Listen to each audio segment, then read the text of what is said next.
معزز سامعین السلام علیکم۔ پیش خدمت ہے انوار علیگی کا مشہور ناول بچھو، جسے میں آپ سب کے سامنے پیش کر رہی ہوں شیطان کی چیلی کے نام سے۔ آپ سب سے گزارش ہے کہ میری ویڈیوز کو زیادہ سے زیادہ لائک اور شیئر کر کے میری حوصلہ افزائی کیجیے تاکہ میں اسی طرح اچھی اچھی کہانیاں آپ کے پیش خدمت کر سکوں۔ ساجدہ گھبرائی ہوئی کمرے سے نکلی۔ وہ سیدھی ناصر مرزا کی امی کے ہاں پہنچی۔ وہ ابھی عصر کی نماز سے فارغ ہوئی تھیں۔ وہ ایک بزرگ خاتون تھیں، نمازی پرہیزگار۔ انہوں نے جب ناصر مرزا کا حال سنا تو فوراً ماتھا ٹھنکا۔ وہ فوراً چوکی سے اٹھیں اور چپل پاؤں میں ڈال کر ساجدہ کے ساتھ ہو لیں۔ کمرے میں آ کر ناصر کی امی نے کمبل اتار کر ناصر مرزا کا چہرہ دیکھا۔ وہ بے ہوشی کے عالم میں پڑا لمبے لمبے سانس لے رہا تھا۔ امی نے پیشانی پر ہاتھ رکھ کر آہستہ سے پکارا، ناصر بیٹے، ناصر۔ ناصر نے کوئی جواب نہ دیا۔ اس کی پیشانی تپ رہی تھی۔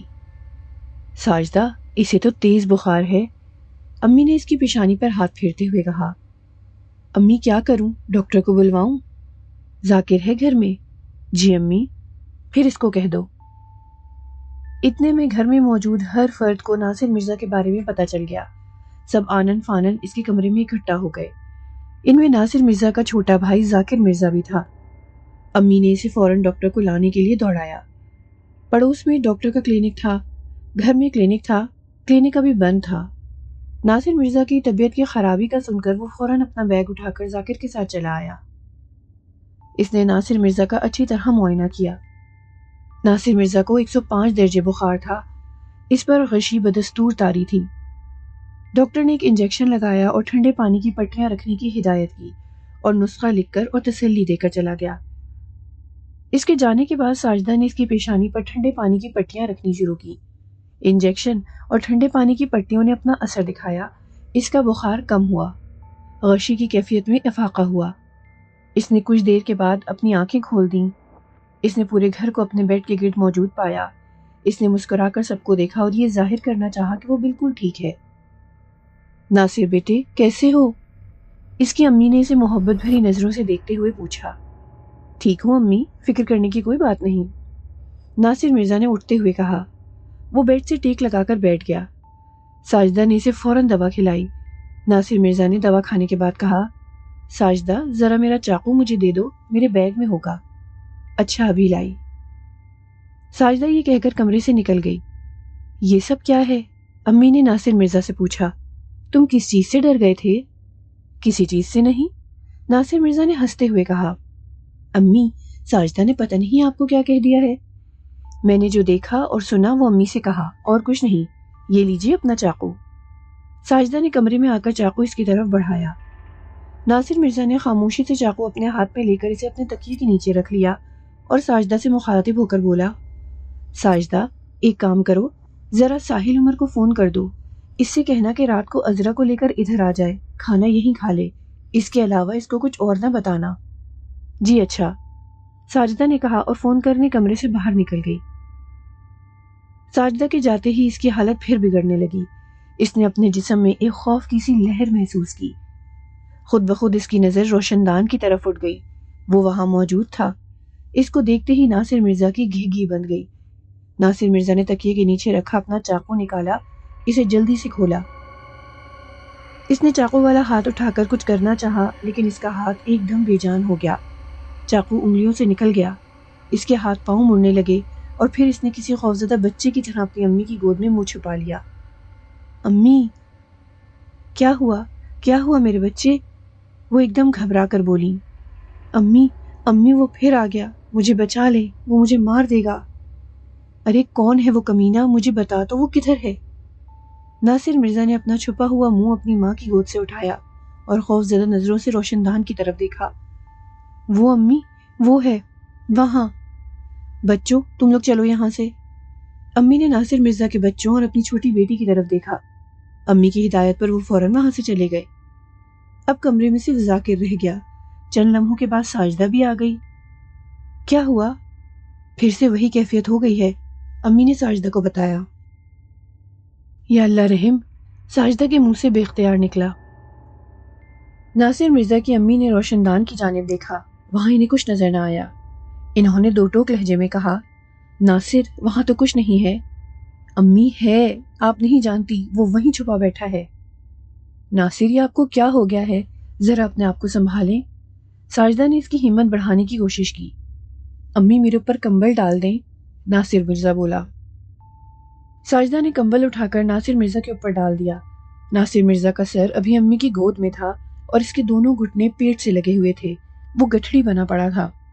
پھر آہستہ آہستہ اس کے ہاتھ پاؤں کھلنے لگے، اس کے ساتھ ہی اس پر غشی کسی کیفیت طاری ہونے لگی اور وہ لمبے لمبے بے ترتیب سانس لینے لگا۔ 7 بجے کے قریب ساحل عمر عذرا کو ساتھ لے کر آ پہنچا۔ ساجدہ نے ناصر مرزا کی ہدایت کے مطابق اسے کچھ نہیں بتایا، لہٰذا وہ بڑا خوش خوش گھر میں داخل ہوا تھا۔ یہاں آ کر اسے گھر کا نقشہ ہی مختلف نظر آیا، جسے دیکھا اس کے چہرے پر پریشانی نظر آئی۔ جب وہ ناصر مرزا کے بیڈ روم میں داخل ہوا تو ناصر مرزا کی حالت دیکھ کر ایک لمحے کو کانپ گیا۔ 2-2.5 گھنٹوں میں اس کے چہرے کی رنگت بدل چکی تھی۔ وہ عجیب انداز سے آنکھیں بند کیے لمبی لمبی سانس لے رہا تھا۔ ساجدہ اور امی نے ناصر مرزا کے بارے میں پوری کیفیت بتائی۔ سارا حال سن کر ساحل عمر نے گہرا اور ٹھنڈا سانس لیا، پھر وہ بولا، اوہ یہ تو بہت برا ہوا، اس کا جادو چل گیا۔ اب کیا ہوگا؟ امی گھبرا کر بولی، کسی عامل کو بلاؤ، اس جادو کا توڑ کرو۔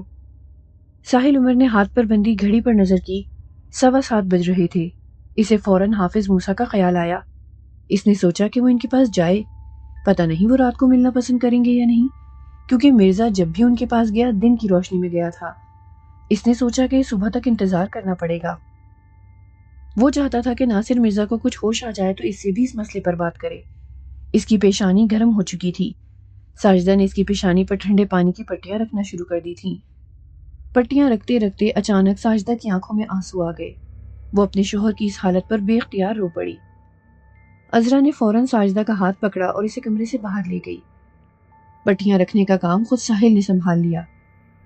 امی اسے پٹیاں بھگو بھگو کر دیتی جا رہی تھیں۔ تھوڑی دیر کے بعد ناصر مرزا نے اچانک آنکھیں کھول دیں۔ کیسے ہو ناصر؟ ساحل عمر نے بہت محبت سے پوچھا۔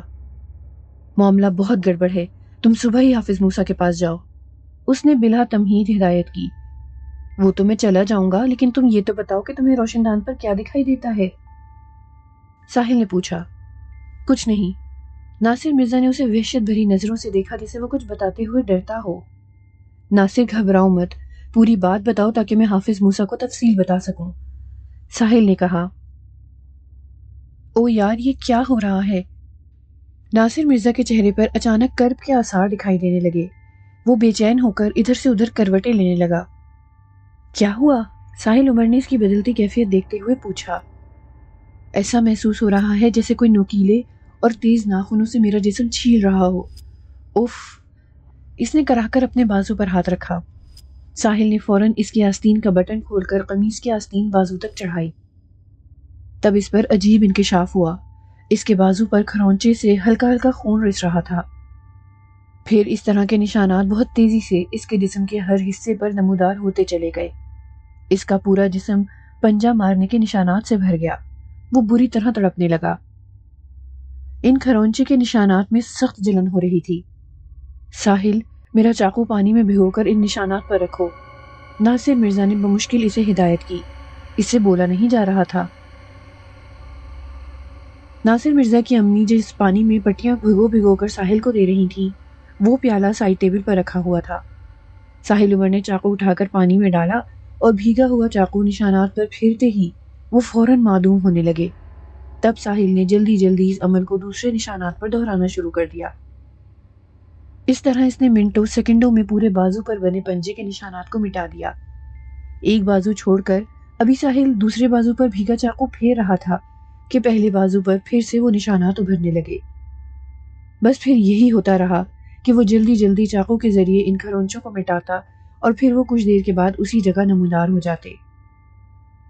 ساحل رات کے 12:30 بجے تک ناصر مرزا کے گھر رہا۔ جب تک وہ رہا یہی تماشا چلتا رہا۔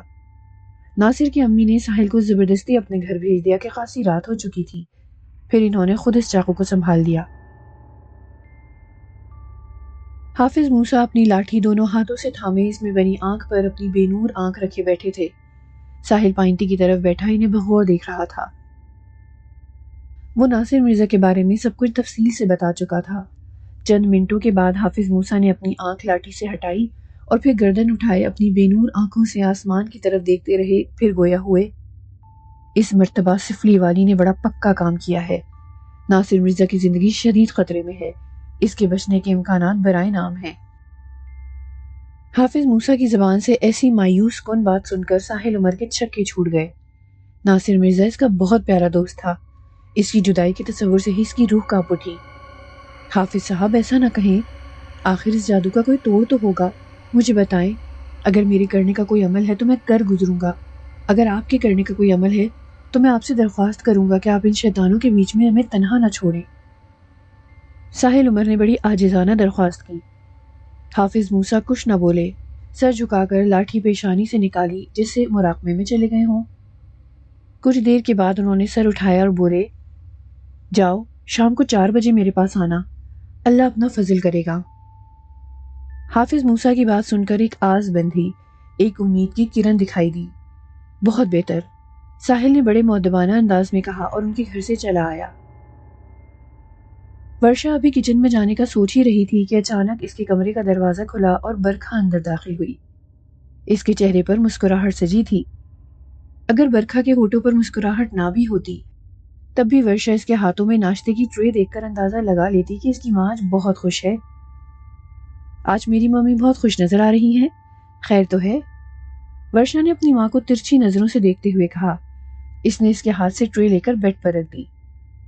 ہاں میری جان، آج میں بہت خوش ہوں، ناصر مرزا کو تو میں نے ٹھکانے لگا دیا۔ وہ بیڈ پر بیٹھتے ہوئے بولی۔ کیا وہ مر گیا؟ ورشا نے پوچھا۔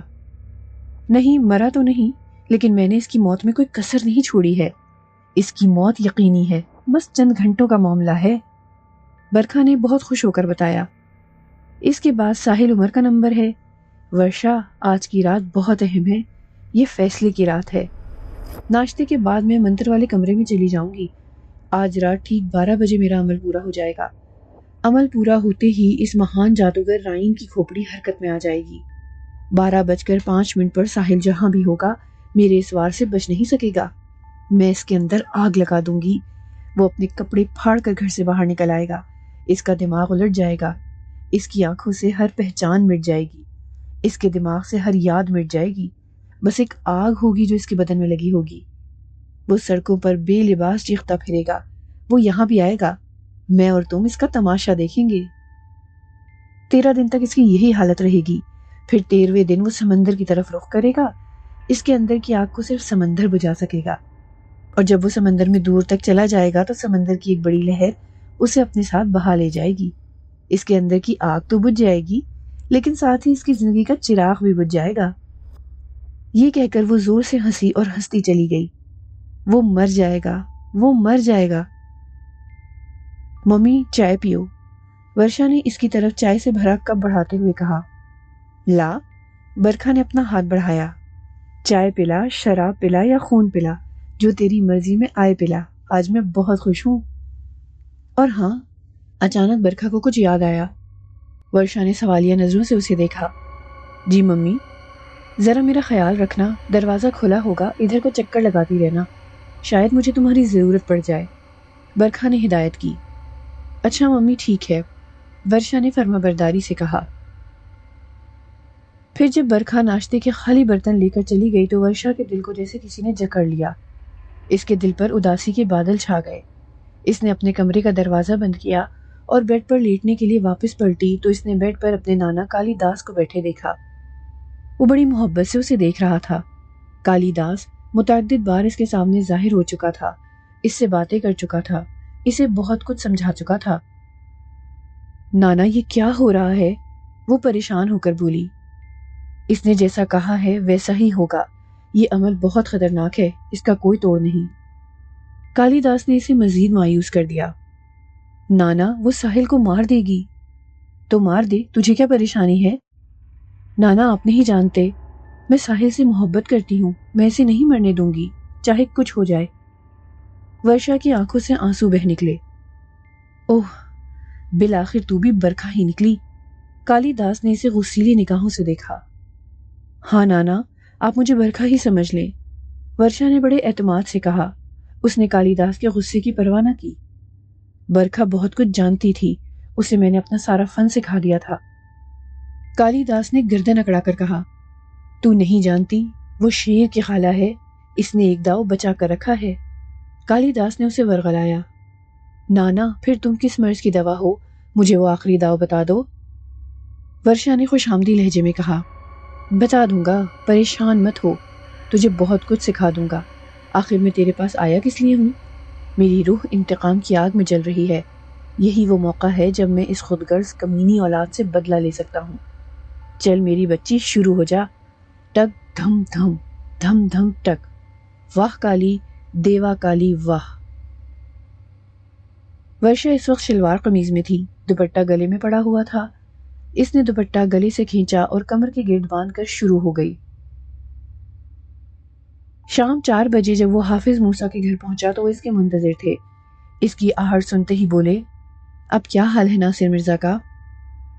اسے کسی کروٹ چین نہیں، جسم پر جگہ جگہ ناخنوں کے نشان بن رہے ہیں، البتہ اب وہ روشن دان کی طرف دیکھ کر ڈرتا نہیں۔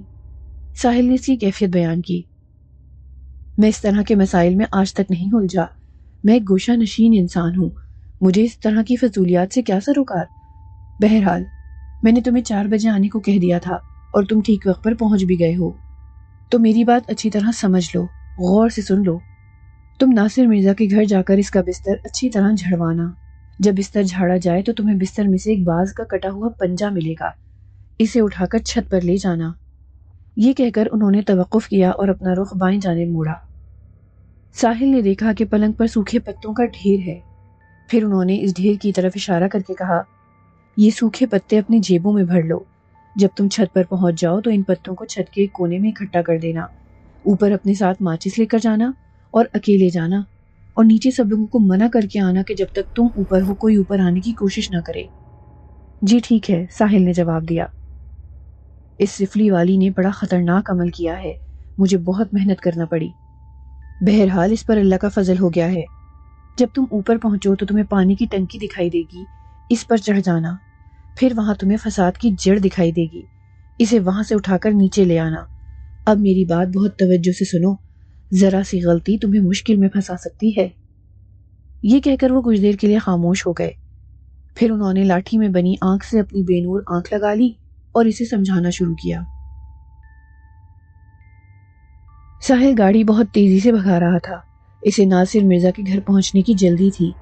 حافظ موسیٰ نے اسے جو کچھ بتایا اور جو کچھ سمجھایا تھا اور جو کچھ پڑھنے کو کہا تھا وہ بار بار اسے دہرا رہا تھا۔ وہ حافظ موسیٰ کا بہت مشکور تھا کہ انہوں نے بڑے آڑے وقت میں اس کی مدد کی تھی۔ برکھا نے ناصر مرزا کے مارنے میں کوئی کسر باقی نہ چھوڑی تھی، کوئی بڑے سے بڑا عامل بھی سحر کا توڑ نہیں کر سکتا تھا۔ وہ تو حافظ موسیٰ کی نظر کرم ہو گئی، ورنہ ناصر مرزا گیا تھا کام سے۔ حافظ موسیٰ جیسے درویش انسان کو جادو ٹونے اور عملیات سے کیا واسطہ؟ اگر وہ ان چکروں میں پڑ جاتے تو پھر انہیں کون گوشہ نشین رہنے دیتا؟ البتہ ساحل پر وہ خاص مہربان تھے، اس کی حفاظت کے لیے انہوں نے بہت کچھ کیا تھا، ورنہ برکھا، چترو بھیل اور رائین جیسے شیطان صفت لوگ اسے کب کا چٹ کر جاتے۔ حافظ موسیٰ کیونکہ اللہ لوگ تھے، اس لیے وہ نہیں چاہتے تھے کہ ساحل طاغوتی طاقتوں کے فریب میں آ جائے، وہ اس پر قابض ہو جائیں اور اس کے ذریعے اپنی قوت بڑھا کر انسانوں کی ایذا رسانی کا مزید سامان بن جائیں۔ ساحل ناصر مرزا کے گھر پہنچا تو سب لوگ اس کا بے چینی سے انتظار کر رہے تھے۔ ناصر مرزا کی وہی کیفیت تھی، وہ جیسے بستر کی بجائے کانٹوں پر لوٹ رہا تھا، اسے کسی کروٹ چین نہ تھا، اس کے جسم پر رہ رہ کر کھرونچے بن رہے تھے۔ ساحل نے ناصر مرزا کے کمرے سے سب کو نکل جانے کو کہا۔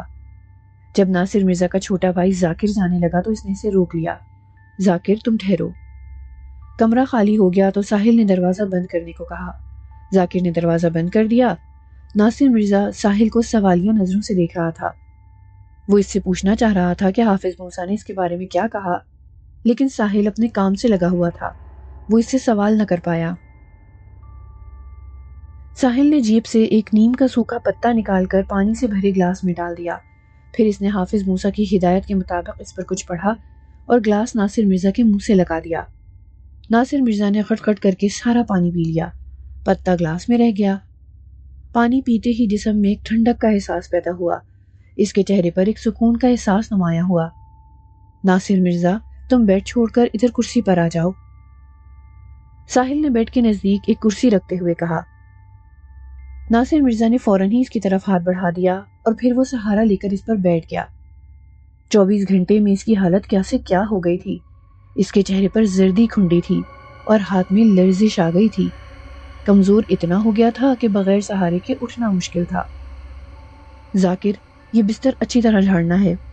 ساحل نے ذاکر کی طرف دیکھا۔ ایسا کرو، اس بستر کی ہر چیز اٹھا کر دوبارہ بچھاؤ۔ جی اچھا۔ ذاکر نے ساحل کی ہدایت کے مطابق فوراً ہی عمل شروع کر دیا۔ پھر زیادہ دیر انتظار نہ کرنا پڑا۔ تکیے سے غلاف اتارتے ہی مطلوبہ چیز سامنے آ گئی۔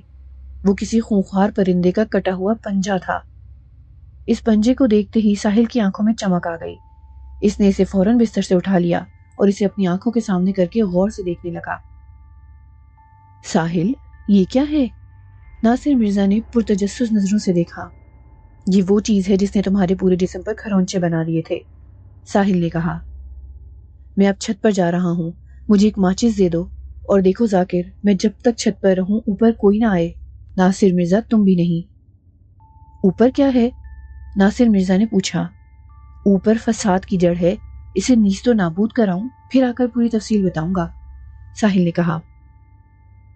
پھر اس نے اس پنجے کو کوٹ کی جیب میں ڈالا اور ماچس ہاتھ میں لے کر زینہ چڑھنے لگا۔ زینہ چڑھتے ہوئے یکلخت اس کے دل کی دھڑکن تیز ہوئی، ایک خوف کی سی لہر اس کے پورے جسم سے گزر گئی۔ وہ ایک کھلی ہوئی چھت تھی، پانی کی ٹنکی کے علاوہ چھت پر کچھ اور نہیں بنا تھا۔ یہ چھت 5 فٹ بلند 4 دیواری سے گھری ہوئی تھی۔ پانی کی ٹنکی تھوڑی سی اونچائی پر بنی تھی، لیکن اتنی اونچی نہ تھی کہ اس پر چڑھا نہ جا سکے۔ ٹنکی پر چڑھنے سے پہلے اس نے اپنے کوٹ اور پینٹ کی جیب میں ٹھسے ہوئے سوکھے پتے نکال کر ایک کونے میں جمع کیے۔ ان پتوں کے ڈھیر پر باز کا پنجہ رکھا اور پھر وہ ٹنکی پر چڑھ گیا۔ سامنے ہی فساد کی جڑ موجود تھی۔ وہ ایک مردانہ مومی مجسمہ تھا، 7-8 انچ لمبا رہا ہوگا۔ اس نے حافظ موسیٰ کی ہدایت پر عمل کرتے ہوئے اس پر 3 بار پڑھ کر کچھ پھونکا اور پھر اس مجسمے کو نیچے اتار لایا۔ اس مجسمے کو ہاتھ میں لیتے ہی اس کے دل کی دھڑکن ایک مرتبہ پھر تیز ہو گئی۔ اس نے اس مومی مجسمے کو غور سے دیکھا۔ اس مجسمے کے سر اور بائیں جانب سینے میں 2 سوئیاں گھسی ہوئی تھیں۔ ساحل نے کچھ پڑھتے ہوئے ان سوئیوں کو اس مومی مجسمے سے نکالا۔ سوئیاں نکالتے ہی ایک دل خراش نسوانی چیخ گونجی۔ اسے ایسا محسوس ہوا جیسے کوئی بہت نزدیک سے چیخا ہو۔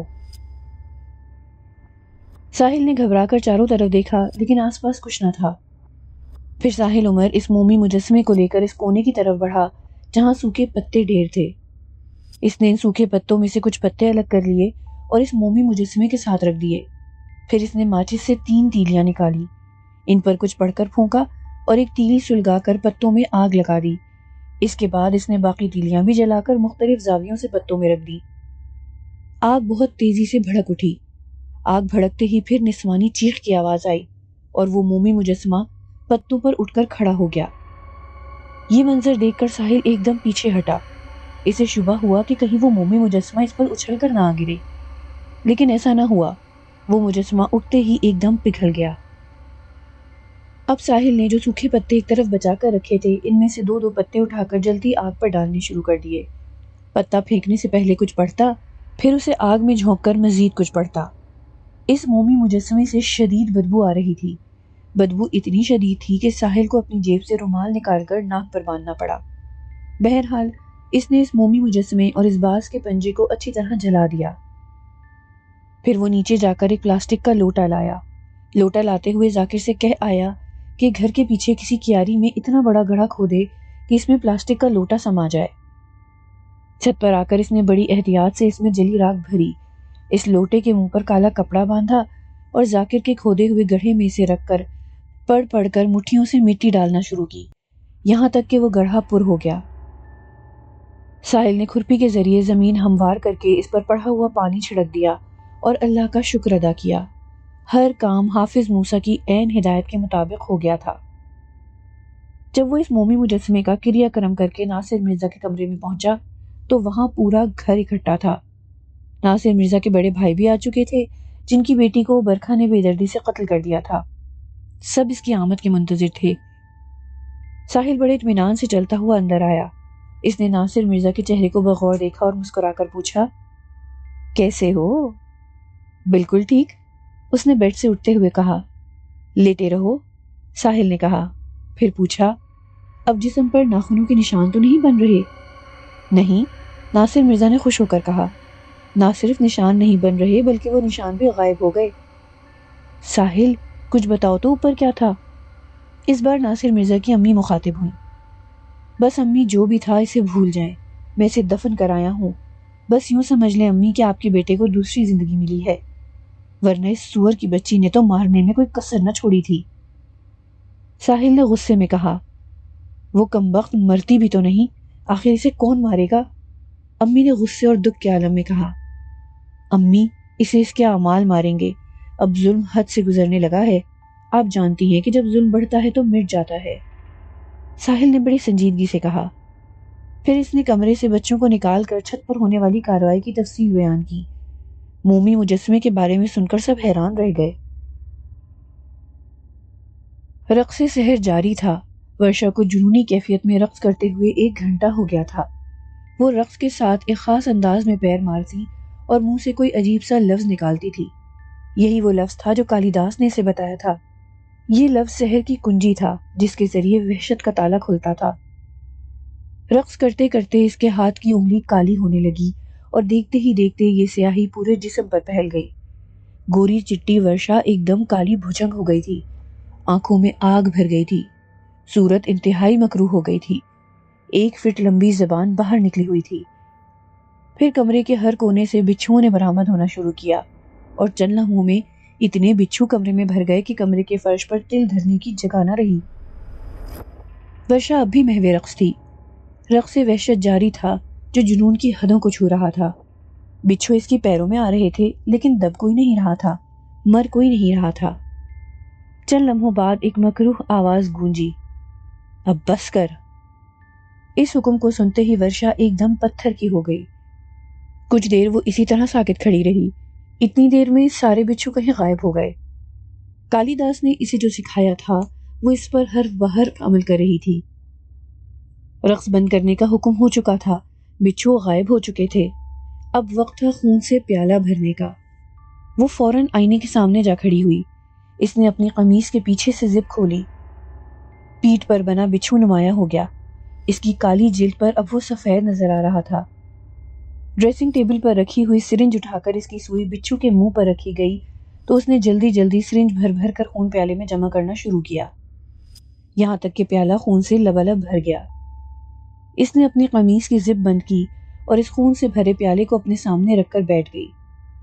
پھر اس نے جان لیوا آخری منتر پڑھنا شروع کیا۔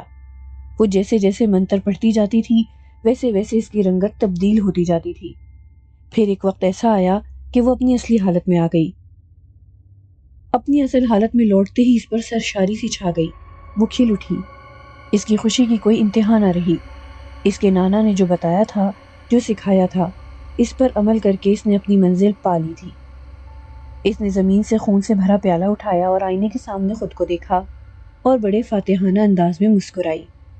پھر وہ اپنے کمرے کا دروازہ کھول کر باہر نکل آئی۔ وہ احتیاط سے چلتی ہوئی اس کمرے کے دروازے پر پہنچی جہاں برکھا عمل میں مصروف تھی۔ ورشا نے خون سے بھرا پیالہ برآمدے میں ایک طرف رکھ دیا اور پھر بہت آہستگی سے دروازے کی طرف بڑھی۔ دروازہ کھلا ہوا تھا، برکھا کی دروازے کی طرف پیٹھ تھی۔ وہ کمرے کے درمیان میں آسن جمائے بیٹھی تھی۔ اس کے سامنے دائرے میں 7 دیے جل رہے تھے اور ان دیوں کے درمیان رائن کی کھوپڑی رکھی تھی۔ برکھا بہت زور زور سے کوئی منتر پڑھ رہی تھی، اسے اپنا ہوش نہ تھا۔ ورشا چاہتی تو خاموشی سے اس کے سر پر پہنچ سکتی تھی، لیکن کالی داس نے اسے سمجھایا تھا کہ وہ منتر والے کمرے میں جانے کی کوشش نہ کرے ورنہ پچھتاوے کے سوا کچھ ہاتھ نہ آئے گا۔ رات گہری ہوتی جا رہی تھی۔ یہ فیصلے کی رات تھی۔ ورشا کو فکر تھی کہ کہیں برکھا کا عمل پورا نہ ہو جائے۔ جو کرنا ہے عمل پورا ہونے سے پہلے کرنا ہے۔ سوال یہ تھا کہ وہ برکھا کو کمرے سے کیسے نکالے۔ وہ اندر جا نہیں سکتی تھی اور برکھا عمل پورا ہونے سے پہلے کمرے سے نکلے گی نہیں۔ وہ برآمدے میں کھڑی سوچتی رہی۔ اندھیری رات تھی، پورے بنگلے پر خوفناک وحشت چھائی ہوئی تھی۔ کتوں کے رونے کی آواز نے ماحول کو اور بھیانک بنا دیا تھا۔ سوچتے سوچتے اچانک ایک خیال اس کے دل میں جگمگایا۔ یہ خیال ایسا تھا کہ وہ ایک دم سرشار ہو گئی۔ اس کی سمجھ میں نہ آیا کہ یہ خیال اس کے دماغ میں کیسے آیا، لیکن یہ خیال بڑا زبردست تھا۔ اس نے ایک عزم، ایک حوصلے کے ساتھ خون سے بھرا پیالہ اٹھایا اور دروازے کے ساتھ دیوار کی اوٹ میں چھپ کر اس نے بڑی خوفزدہ آواز میں کہا، ممی ممی، وہ اندھا آ گیا۔ برکھا نے منتر پڑھتے پڑھتے گردن گھمائی اور ہاتھ نچایا، جس کا مطلب تھا کہ کون اندھا؟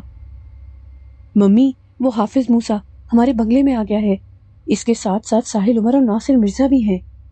وہ گھبرا کر بولی۔ ہیں؟ وہ گھبرا کر اٹھ گئی۔ حافظ مرزا، ساحل عمر اور ناصر مرزا کے نام سن کر اس کے چھکے چھوٹ گئے تھے۔ یہ کیسے ہو گیا؟ سب سے زیادہ گھبراہٹ تو حافظ موسیٰ کا نام سن کر ہوئی تھی۔ وہ کیسے آ گیا؟ وہ وحشت زدہ ہو کر کمرے سے باہر نکلی۔ بس اتنی مہلت ورشا کے لیے کافی تھی۔ اس سے پہلے کہ وہ پلٹ کر ورشا کی طرف دیکھتی، ورشا نے بجلی کی سی سرعت سے خون سے بھرا پیالہ اس کے سر پر الٹ دیا اور خود بہت تیزی سے پیچھے ہٹ گئی۔ او کمینی، تو نے یہ کیا کیا؟ وہ غصے سے چیخی، لیکن اس سے زیادہ وہ کچھ اور کہنے کے قابل نہ رہی۔ وہ خون میں نہا گئی تھی۔ سر پر، دائیں بائیں، آگے پیچھے، ہر طرف خون ہی خون تھا۔ اس خون نے کسی خطرناک تیزاب کی طرح کام دکھایا۔ خون پڑتے ہی اس کی دونوں آنکھیں ضائع ہو گئیں۔ جہاں جہاں خون پڑا وہاں کی کھال اترنا شروع ہو گئی۔ وہ اپنے پاؤں پر کھڑی نہ رہ سکی، نڈھال ہو کر زمین پر گر پڑی۔ وہ آدھی دروازے میں تھی اور آدھی دروازے کے باہر تھی۔ ورشا نے اس کے گرتے ہی خوشی سے قہقہا لگایا۔ جاؤ ممی جاؤ، تم نے اپنے باپ کو مارا، پھر اپنے شوہر کو مارا، اور اب میرے ساحل کو مارنے چلی تھی؟ ممی، وہ میری محبت ہے، میرا عشق ہے، میں اسے کیسے مرنے دیتی؟ پھر اچانک جانے کیسے جاپ والے کمرے میں آگ بھڑک اٹھی۔ شعلے لپکتے ہوئے برکھا کی طرف بڑھے۔ وہ تو ویسے ہی چل بسی تھی، جو رہا سہا تھا وہ شعلوں کی لپیٹ میں آ گیا۔ اس منتر والے کمرے کے ساتھ کئی اور کمرے بھی لپیٹ میں آ گئے۔ اس آگ کو دیکھ کر ورشا کے قہقہے گونجتے رہے۔ وہ جیسے پاگل ہو گئی تھی۔ جانے یہ کیسی آگ تھی کہ فائر بریگیڈ والے بھی اسے نہ بجھا سکے۔ وہ جتنا پانی ڈالتے اتنے شعلے مزید اونچے ہو جاتے۔ تب انہوں نے تھک کر پانی ڈالنا بند کر دیا۔ بالآخر یہ آگ خود ہی بجھ گئی، لیکن آدھا بنگلہ جل کر خاک ہو چکا تھا۔ پہلے اس بنگلے پر کیا کم وحشت برستی تھی کہ اس اتچلے بنگلے نے اس وحشت کو دوبالا کر دیا۔ اب یہ بنگلہ بھوتوں کا، بدروحوں کا مسکن لگتا تھا۔ لوگ اس بنگلے کی طرف نظر اٹھا کر دیکھتے ہوئے بھی ڈرتے تھے۔ لیکن ورشا اب بھی اسی بنگلے میں رہتی تھی۔ وہ اس بنگلے میں گھومتی ہوئی کسی بھٹکی ہوئی روح کی طرح دکھائی دیتی تھی۔ وہ واقعی بھٹک گئی تھی۔ اب اس کی زندگی میں کچھ سکون آیا تھا، جینے کا مزہ آنے لگا تھا، ورنہ ساحل کی زندگی میں پے در پے پریشانیوں کے سوا کچھ نہ تھا۔ بچپن سے لے کر آج تک اس کی زندگی میں حادثات ہی حادثات تھے۔ برکھا کی موت کے بعد اس کی زندگی میں استحکام آیا، سکون میسر آیا تو اماں نے رخت سفر باندھ لیا۔ اماں کی موت ساحل کے لیے کسی سانحے سے کم نہ تھی۔ انہیں شاید اپنی موت کا احساس ہو گیا تھا۔ جانے سے پہلے انہوں نے اپنی الماری خالی کر دی تھی، اپنے بیشتر کپڑے مرجینا کے حوالے کر دیے تھے، جو نقد رقم ان کے پاس جمع تھی وہ انہوں نے عذرا کے حوالے کر دی تھی۔ کئی دن سے ان کے خواب میں والدین نظر آ رہے تھے، کبھی اماں دکھائی دیتی تو کبھی والد نظر آتے۔ وہ دونوں کو خوش دیکھتی، انہیں اپنی والدہ گھر کی صفائی کرتی نظر آتی تو والد گھر میں سودا صرف لاتے ہوئے دکھائی دیتے۔ ان دونوں کو دیکھ کر یہ احساس ہوتا کہ وہ کسی مہمان کے منتظر ہوں، جیسے ان کے گھر کوئی مہمان آ رہا ہو۔ اماں کو جب سے ان کے والدین خواب میں دکھائی دیے تھے تب سے ان کی یاد شدت اختیار کر گئی تھی۔ وہ عذرا سے اپنے بچپن اور جوانی کی باتیں کرنے بیٹھ جاتی۔ پھر انتقال سے چند گھنٹے قبل اماں نے آواز دے کر ساحل کو اپنے کمرے میں بلایا۔ وہ اپنے بیڈ پر بیٹھی تھی۔ ایک لمحے کو وہ انہیں دیکھ کر پریشان ہوا۔ اس نے گھبرا کر پوچھا، اماں آپ کی طبیعت تو ٹھیک ہے؟ ہاں میں بالکل ٹھیک ہوں۔ اماں نے مسکرانے کی کوشش کرتے ہوئے اسے اپنے پاس بیٹھنے کا اشارہ کیا۔ اماں مجھے تو گڑبڑ دکھائی دے رہی ہے، وہ ان کے قریب بیٹھتا ہوا بولا۔ اماں نے پہلے اس کے سر پر ہاتھ پھیرا، پھر اس کا چہرہ دونوں ہاتھوں میں لے کر اسے تکتی رہی، پھر اس کی پیشانی چوم لی۔ ساحل نے ان کی آنکھوں میں آنسو بھرے دیکھے۔ وہ ان کی بدلتی کیفیت کو خصوصی طور پر نوٹ کر رہا تھا۔ اماں کیا ہوا؟ ساحل عجب کشمکش میں تھا۔ اس نے اماں کی ایسی حالت کبھی نہ دیکھی تھی۔ آپ کو کسی نے کچھ کہا ہے؟ عذرا نے گستاخی کی ہے یا مرجینہ آپ کے منہ کو آئی ہے یا پھر مجھ سے نادانستگی میں کوئی قصور ہوا ہے؟ ارے بھیا کیسی باتیں کرتے ہو؟ میں تو فرشتوں کے درمیان رہ رہی ہوں. میں نے اس وقت تمہیں کچھ باتیں کرنے کے لیے بلایا ہے.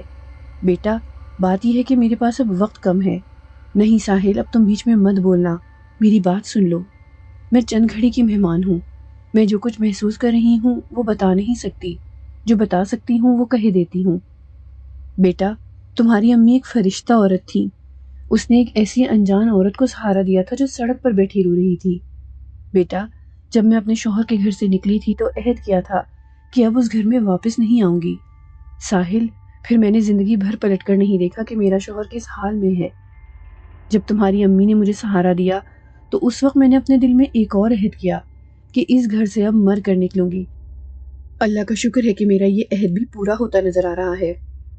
تمہاری امی نے مجھے بہت عزت دی. میں تمہاری شکر گزار ہوں کہ تم نے مجھے اپنی ماں سے بھی بڑھ کر احترام دیا. تم نے مجھے کبھی اس گھر کی ملازمہ نہ سمجھا. تم نے مجھے اپنی ماں جیسا سمجھا. میں نے اس گھر میں ایک مطمئن زندگی گزاری ہے. لیکن بیٹا میں انسان ہوں. مجھ سے کبھی کوئی کوتاہی ہو گئی ہو، کوئی غلطی ہو گئی ہو تو میرے بیٹے مجھے معاف کر دینا. بس بیٹا مجھے اس سے زیادہ کچھ نہیں کہنا. اللہ تمہیں سدا خوش رکھے. ارے اماں یہ آپ کیا فضول باتیں لے بیٹھی؟ مرنے جینے کی باتیں کر کے مجھے ڈرائے نہیں. اماں آپ چلی جائیں گی تو میرے بچوں کو کون کھلائے گا؟ وہ کس کو دادی کہیں گے؟ ساحل عمر ان کا ہاتھ تھام کر بولا. اس کی بات سن کر اماں کے چہرے پر ایک ہلکی سی مسکراہٹ آئی. پھر اچانک ان کے چہرے کا رنگ بدلا اور وہ بے اختیار سسک کر رو پڑی. ساحل نے بڑی مشکل سے انہیں چپ کرایا. ساحل سے بات کرنے کے بعد انہوں نے پورے گھر کا ایک چکر لگایا. کچھ دیر عذرا سے ادھر ادھر کی باتیں کی. اسے ہمیشہ ساحل کا خیال رکھنے کی تلقین کی. پھر مرجینہ سے گپ شپ لگائی اور پھر سو گئی. عصر کے وقت اٹھیں، نماز پڑھنے کھڑی ہوئی، سجدے میں گئیں تو پھر سر اوپر نہ اٹھ سکا. یہ سجدہ ان کی زندگی کا آخری سجدہ ثابت ہوا. اماں کی موت ساحل کے لیے کسی سانحے سے کم نہ تھی. اس نے انہیں بچپن سے دیکھا تھا. وہ ان کا عادی ہو گیا تھا. ان کی یاد اس کے دل سے نکلنا آسان نہ تھی. ابھی اماں کا غم اس کے دل سے پوری طرح نکلا نہ تھا کہ اس کی زندگی میں ایک اور سانحہ رونما ہوا، اور یہ سانحہ بڑا جان لیوا تھا. عذرا جب سے ساحل کے ساتھ آئی تھی بے انتہا خوش تھی. بس بیچ میں برکھا نے کچھ حالات خراب کر دیے تھے تو وہ اداس رہنے لگی تھی. لیکن جب سے برکھا جہنم رسید ہوئی تھی عذرا کے دل کی کلی پھر سے کھل اٹھی تھی. وہ روز ہی شام کو کہیں گھومنے نکل جاتے تھے، کبھی سمندر پر، کبھی کسی ریستوران میں، کبھی فلم دیکھنے تو کبھی کسی کے گھر. اس طرح وہ سمندر کے کنارے ہاتھ میں ہاتھ ڈالے ٹہل رہے تھے. عذرا کے چہرے سے خوشی پھوٹی پڑتی تھی. وہ بار بار ہنس رہی تھی، قہقہے لگا رہی تھی، اور ساحل اسے چونک چونک کر دیکھ رہا تھا. اس کے اندر کہیں بہت دور ایک خوف کی سی لہر اٹھ رہی تھی. عذرا خیر تو ہے؟ آج تم کچھ ضرورت سے زیادہ خوش نہیں؟ بالآخر اس نے اپنا اندیشہ ظاہر کر دیا. ہاں ساحل آج میں واقعی بہت خوش ہوں، ضرورت سے زیادہ خوش ہوں. میں بار بار سوچتی ہوں اور سوچ سوچ کر خوش ہو جاتی ہوں. آخر اس خوشی کی کوئی تو وجہ ہوگی؟ ساحل نے پوچھا.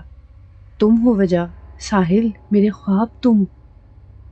میں کتنی خوش قسمت ہوں کہ میں نے جس کے خواب دیکھے اسے پا لیا. ساحل ایسا کہاں ہوتا ہے بھلا؟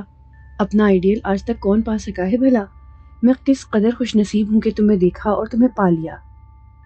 بس اس وجہ سے خوش ہو؟ یہ خوشی تو اب پرانی ہو گئی.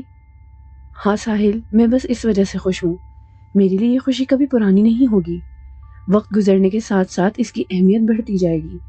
تم کیا جانو ساحل، میں نے تمہیں کتنی مشکلوں سے پایا ہے. وہ اپنا سر اس کے کندھے پر رکھتے ہوئے بولی. عذرا جانے کیا بات ہے کہ میں تمہیں جب بھی بہت زیادہ خوش دیکھتا ہوں تو میرے اندر کہیں دور سے خوف کی سی لہر اٹھنے لگتی ہے. میں ڈر جاتا ہوں، شاید اس لیے کہ مجھے خوشی کبھی راس نہیں آتی. تمہیں یاد ہوگا مرنے سے 2-3 دن پہلے اماں کتنی خوش تھیں. انہیں خوش دیکھ کر میرا دل بھی بہت خوش تھا. دیکھ لو وہ چل بسیں. مجھے اچھی طرح یاد ہے کہ میرے والدین ہنستے مسکراتے گھر سے نکلے تھے. اس دن وہ کتنے خوش تھے. وہ پھر گھر نہ لوٹے، ان کی لاشیں آئیں. عذرا اس لیے میں اب خوشی سے ڈرنے لگا ہوں. بدھو؟ عذرا نے اس کی طرف دیکھ کر اتنے پیار سے کہا کہ ساحل مسکرائے بغیر نہ رہ سکا. وہ بدھو تھا یا عقل مند، اس بات کا اسے اندازہ نہ ہو سکا. لیکن آنے والے وقت نے عذرا کے ساتھ عجیب کھیل کھیلا. اس دن سمندر پر شاید وہ اس کے آخری قطرے تھے۔ کچھ دنوں کے بعد اس کے گرد مایوسیوں نے ڈیرے ڈال لیے۔ اسے امید نہ تھی کہ یہ وقت اس قدر جلد آ جائے گا۔ وہ اس بات سے تو آگاہ تھی کہ ایسا ہوگا، یہ وقت اس پر آ کر رہے گا۔ جب وہ اپنی بستی سے رخصت ہوئی تھی تو اس کے باپ سمار ملوک نے اسے صاف صاف سمجھا دیا تھا، اسے بتا دیا تھا کہ ایک لمحہ وہ آئے گا جب وقت پتھر ہونے لگے گا، اور جب وقت پتھر ہونے لگے تو اسے کیا کرنا ہوگا یہ بھی سمجھا دیا تھا۔ لیکن اس نے اپنے دل میں کچھ اور ہی ٹھان لی تھی۔ جب وقت نے آنکھیں دکھانا شروع کی تو ایک دن اچانک اس کی نظر اپنے ہاتھوں کے ناخنوں پر پڑی۔ اس کی انگلی کے تمام ناخن سفید پڑ چکے تھے۔ اپنے سفید ناخن دیکھ کر ایک دم اس کا دل کانپ اٹھا۔ وقت معلوم شروع ہو چکا تھا۔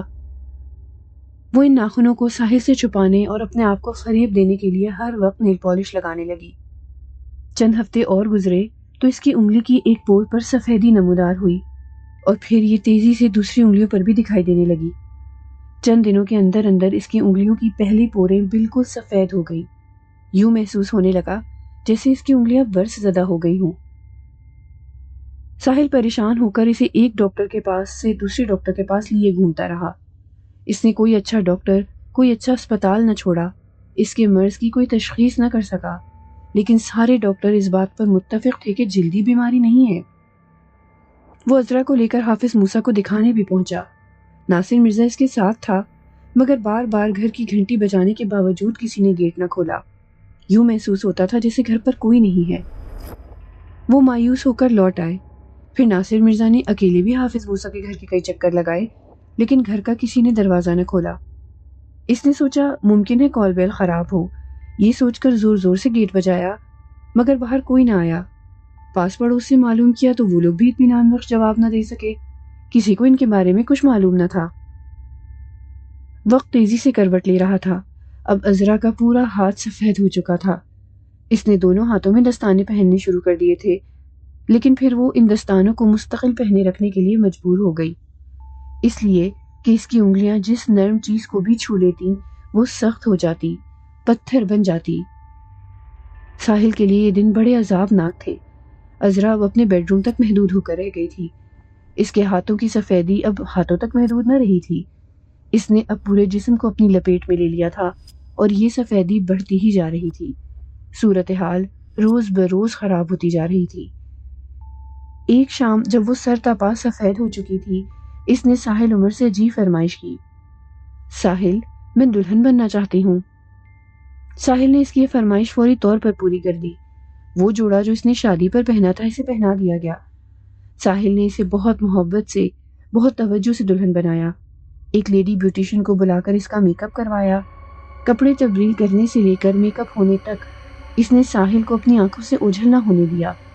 وہ اسے ایک ٹک دیکھتی رہی جسے آخری بار دیکھ رہی ہو۔ دونوں خاموش تھے، دونوں کے دلوں میں طوفان اٹھ رہے تھے۔ بہت کچھ تھا کہنے کو، بہت کچھ تھا سننے کو، مگر کوئی نہیں بول رہا تھا۔ لفظ زبان پر آ کر جیسے دھواں بن جاتے، بس دونوں کے منہ سے ایک آہ نکلتی تھی۔ جب عذرا کے جسم میں جھٹکے سے لگنے لگے، اس کی آنکھیں ان جھٹکوں سے بند ہونے لگیں تو عذرا نے ساحل سے کہا، ساحل، اپنے اسٹوڈیو کا دروازہ کھول دو، میں وہاں جانا چاہتی ہوں۔ دروازہ کھلا ہے، آؤ۔ ساحل نے سہارا دینے کے لیے اس کی طرف ہاتھ بڑھایا۔ اس کے اسٹوڈیو میں پہنچ کر وہ کمرے کے بیچ سٹول ڈال کر بیٹھ گئی اور حتی الامکان مسکرانے کی کوشش کرتے ہوئے بولی، میری تصویر نہیں بناؤ گے؟ عذرا کی آواز میں ایک عجیب درد تھا، جیسے اس نے اپنے آنسوؤں کو روکنے کی بھرپور کوشش کی ہو۔ ہاں، کیوں نہیں؟ ساحل نے جلدی سے ایک بورڈ پر پنوں سے کاغذ کی شیٹ لگائی اور اس سے ذرا فاصلے پر بیٹھ کر اسے اسکیچ کرنے لگا۔ پینسل سے کاغذ پر اس کے نقش ابھارنے لگا۔ وہ بار بار اسے دیکھتا جاتا تھا اور اسکیچ کرتا جاتا تھا۔ جب اس کی صورت کاغذ پر ابھرنے لگی تو اچانک اسے احساس ہوا کہ عذرا بہت دیر سے ساکت بیٹھی ہے، وہ ذرا سا بھی نہیں ہلی تھی۔ تب اس نے اس کی آنکھوں میں دیکھا، پھر دیکھتا رہا۔ وہ اسے کئی منٹ تک دیکھتا رہا۔ عذرا اس کی طرف دیکھ رہی تھی، وہ بغیر پلکیں جھپکائے اسے دیکھے جا رہی تھی۔ وہ بورڈ اور پینسل ایک طرف پھینکتے ہوئے چیخا، عذرا! اس کی چیخ سننے کے باوجود عذرا ٹس سے مس نہ ہوئی، اس کی کھلی آنکھوں میں بھی کوئی حرکت نہ ہوئی۔ وہ اسے ساکت بیٹھی کھلی آنکھوں سے گھورتی رہی۔ وہ بیٹھے بیٹھے پتھر ہو گئی تھی۔ عذرا نے ساحل کے نام ایک خط لکھا تھا۔ یہ خط اس نے مرجینہ کے حوالے کرتے ہوئے ہدایت کی تھی کہ وہ صبح ساحل عمر کو دے دے۔ ساحل اسٹوڈیو میں موجود تھا۔